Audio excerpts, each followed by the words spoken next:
My remark is that Nigerians have not learned any lessons about elections. I see people in tertiary institutions struggling to go and participate in elections. Why? Because of what they are going to get from the field. I see security men struggling to be deployed for election purposes because they want to go and get something from the field. I see INEC officials or the supposed impartial umpire members struggling to go for an election, especially off-cycle election, because of what they are going to get from the field. I see voters struggling to sell their votes, and people are willing, politicians are willing to buy votes. It shows that we have learned nothing and we have forgotten nothing. So it is the same circle of the same process. All right. When I went to vote, those who know that I used to do analysis on election day here on these studios were asking me why I came to vote instead of coming to do analysis on television. So I'm here now for the analysis.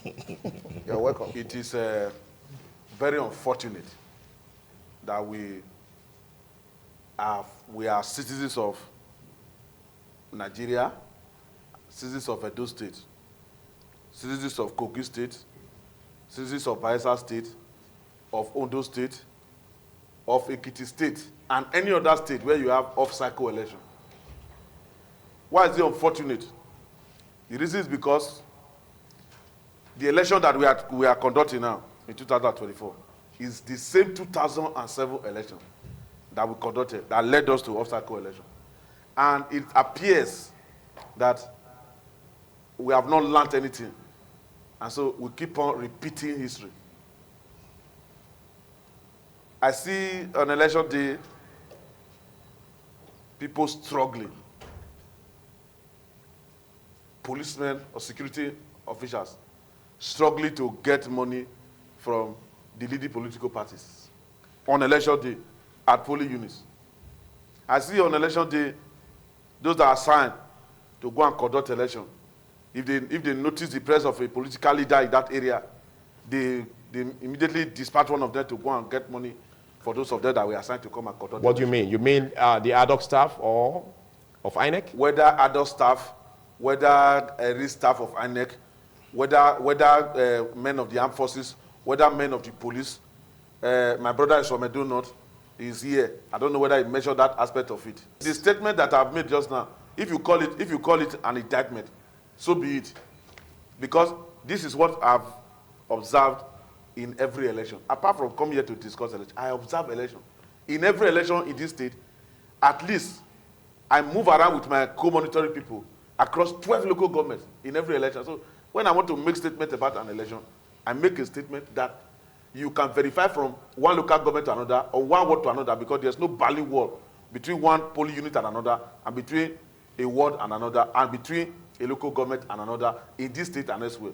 Now, coming to Edo State governorship election proper, this election, there have been heated debates, claims and counter claims about the election, which is normal. It goes to show that election is war by other means, and that those who want to acquire power, they tend to be violent, and those who want to lose power or who are afraid of losing power, they also tend to be violent. And so all the forms of violence that we saw during the election, the signing of peace accord and non-signing of peace accord, they were all manifestations of the conflictual scenario of every election. Okay, but all of this you are saying, is it enough to impact negatively on the electoral process? For you to say that it wasn't transparent and it was really not to have been announced?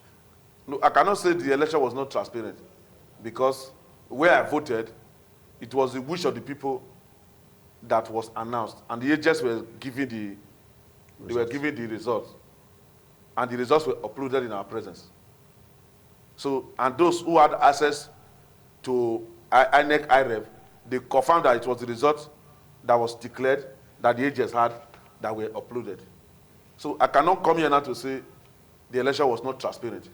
Now, the crafters of the law, the crafters of the Electoral Act, or the drafters of the Electoral Act, that is, members of the National Assembly, they had wisdom that there will be the tendency that people may subvert the process.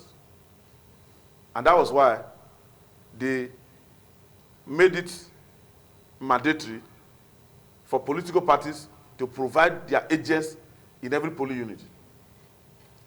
And that is why political parties also have what we call situation rooms, where as the results are coming in from their agents, of course, if your polling unit where you have an agent is unit 1 of Ward 10, for instance, in a local government, the result that your agent will forward to you will not just carry the result of your political party.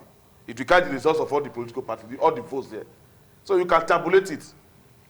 And that tabulation is to prepare you for the courts in case you are outsmarted, in case the supposed impartial umpire, INEC in this case, gives your mandate or steals your mandate, okay, and give to another political party.